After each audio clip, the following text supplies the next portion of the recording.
a convicção da ressurreição de Jesus. Como isso deve estar presente no nosso discipulado, na nossa prática de influenciar pessoas para seguir a Jesus, no nosso aconselhamento bíblico com o nosso aluno. E o capítulo 10 do livro Formação do Discipulador, ele começa com o texto de Romanos, capítulo 10, versículo 9, onde o apóstolo Paulo fala: se com tua boca confessares Jesus como Senhor e em teu coração creres que ele ressuscitou dentre os mortos, serás salvo. O apóstolo Paulo apresenta duas condições para a experiência da salvação. Observe que a primeira é confessar Jesus como Senhor, e a segunda é crer com o coração na ressurreição de Jesus. O apóstolo Paulo não trabalha a ideia apenas do sacrifício de Jesus, de crer no sacrifício de Jesus. É interessante, irmãos, porque quando a gente vai evangelizar alguém, muitas vezes a gente passa de largo, passa desapercebido na temática da ressurreição. E focamos na criação, no pecado, no sacrifício substitutivo de Jesus na cruz. Mas o apóstolo Paulo ele vai além. Ele fala que para termos a experiência da salvação, precisamos crer com o nosso coração, crer com o nosso interior. Crer com o coração no sentido de ter uma convicção, uma viva esperança, uma convicção firmada e fortificada, né? Crer com o coração, crer com o entendimento, crer com a alma, crer com todas as nossas forças. De forma que a ressurreição ela vem confirmar a identidade de Jesus revelada nas Escrituras, vem confirmar os ensinamentos de Jesus, vem confirmar a obra de Jesus e as suas promessas para com as nossas vidas. Crer no Senhor Jesus, confessar o Senhor Jesus com nossa boca, estar também no sentido de crer nele, crer na sua identidade, crer no seu senhorio, crer na sua divindade. E também se sujeitar, seguir os passos de Jesus, se tornar um discípulo, estar sobre o seu jugo, carregar a sua cruz. Tudo que vimos até aqui. Nessa segunda condição, a ressurreição, ela é apresentada por Paulo como a plenitude da obra de Cristo, aquilo que vai confirmar desde o seu senhorio, a sua divindade, as suas palavras, as suas obras, o seu sacrifício e as suas promessas para com as nossas vidas. Por isso é tão importante aprofundarmos as nossas convicções. Por isso é tão importante não crermos apenas de forma superficial, mas de forma profunda. Crermos com o nosso coração, como o apóstolo Paulo falou. E, irmãos, nós queremos desafiar você a estudar livros. No nosso bate-papo, nós estaremos apresentando algumas indicações de bibliografia. Nós queremos desafiar você a assistir o filme Em Defesa de Cristo, do Lee Strobel. Um filme que vai trazer alguns fatos históricos extraídos do século I, que vai apresentar com muita clareza a hipótese bíblica da ressurreição. Quando nós olhamos para o século I, com os mesmos critérios técnicos, critérios históricos para se levantar fatos do passado, nós podemos verificar com muita clareza alguns fatos narrados pelas Escrituras e por fontes fora das Escrituras. Fatos esses, irmãos, que os críticos, os céticos, os ateus não podem negar. Todos precisam, se forem honestos em sua análise histórica, reconhecer esses fatos como verdadeiros. E eu quero citar alguns deles, apenas a título de exemplificação. Como eu disse, eu desafio você a assistir o filme Em Defesa de Cristo. Lá você vai ver uma explicação mais aprofundada. Desafio você a ler alguns livros. Mas por hora deixe-me citar alguns exemplos, alguns fatos que alguém que se coloca como opositor do cristianismo não pode negar como um fato histórico. O primeiro deles é o personagem de Jesus Cristo. O personagem de Cristo, que foi um personagem real, que foi crucificado sob o governo de Pôncio Pilatos e foi morto na cruz. Essa imagem representa esse primeiro fato. É um fato que ninguém pode negar. É um fato que está registrado nas Escrituras e fora das Escrituras. Um outro fato é a desilusão e a decepção dos discípulos.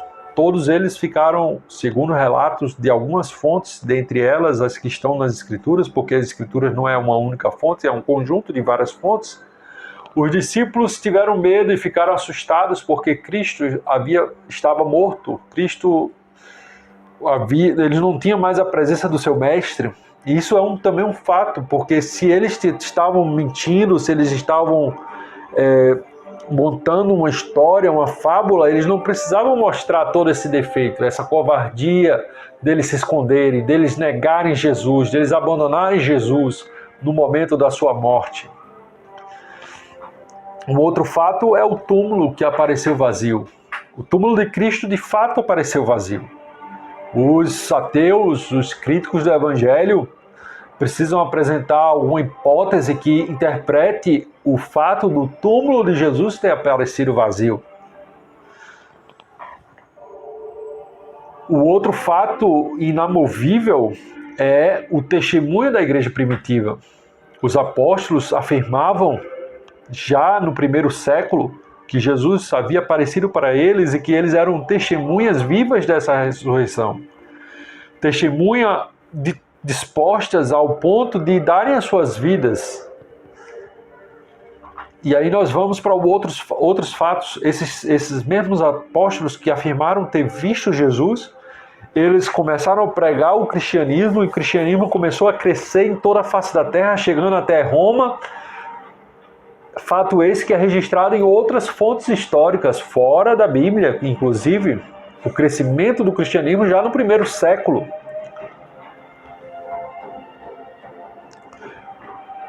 E o outro fato inamovível que ninguém pode tirar é a forma como uma oposição, todo o sistema de oposição que se levantou contra o cristianismo do Império Romano, os fariseus, os sacerdotes, os religiosos de Jerusalém, todo esse sistema de oposição que esmagou Cristo na cruz e que, com o passar dos anos, intensificou-se ao ponto de levar os cristãos a serem sacrificados no Coliseu, a serem queimados vivos em fogueiras humanas, a serem lançados em meio a leões.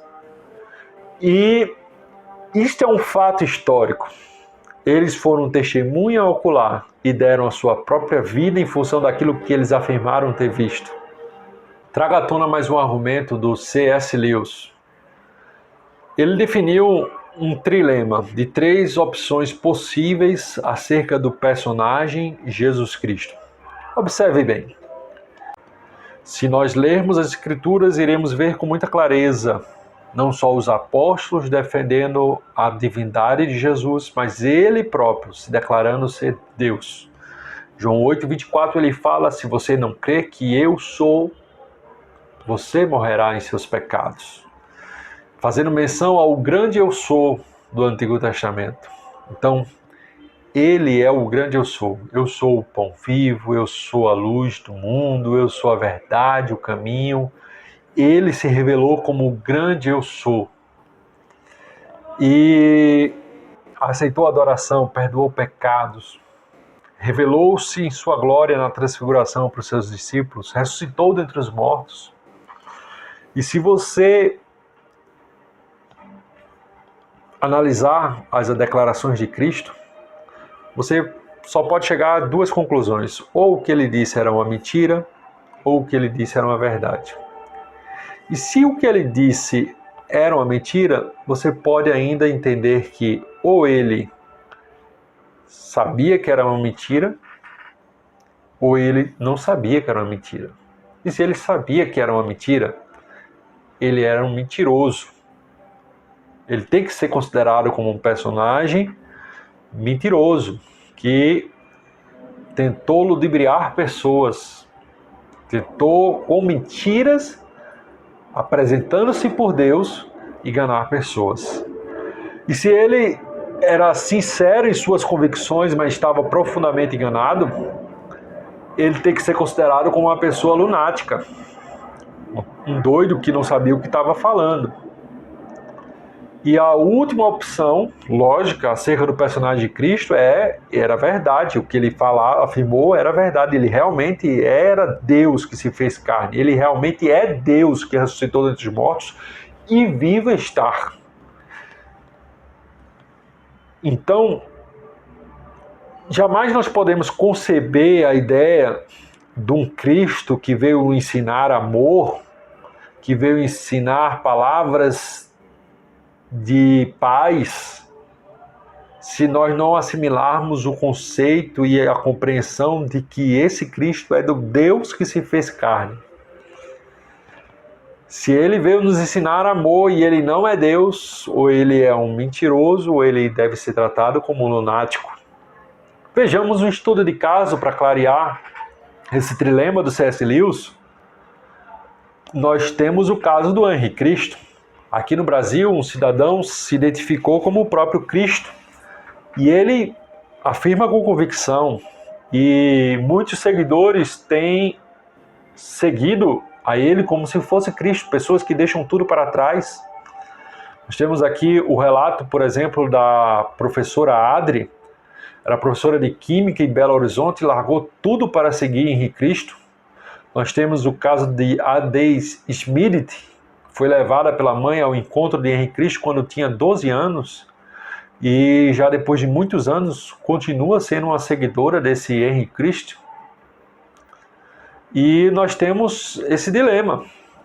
Se Henri Cristo não é quem ele diz ser quem é, só temos duas constatações. Ou ele é um mentiroso, um falsário que tem ludibriado pessoas, ou ele está vivendo uma paranoia.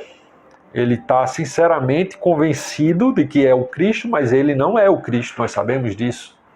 Então, irmãos, o trilema de C.S. Lewis traz à tona essas verdades.